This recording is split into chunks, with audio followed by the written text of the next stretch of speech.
দর্শক, স্বাধীন বাংলাদেশে আপনাদের সবাইকে স্বাগত জানাচ্ছি। এই মুহূর্তে রয়েছি ঠাকুরগাঁও জেলা শহরের প্রাণকেন্দ্র ঠাকুরগাঁও সরকারি বালক উচ্চ বিদ্যালয় বড় মাঠে।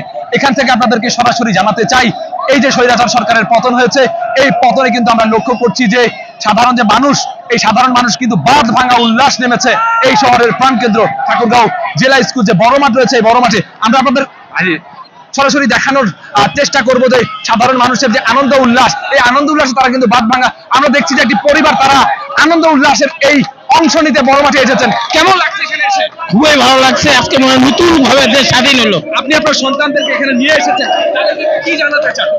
বাংলাদেশ নতুন ভাবে স্বাধীন হলো, এটাই আমি জানাতে চাই। আমার সন্তানেরা এই স্বাদটা পাক।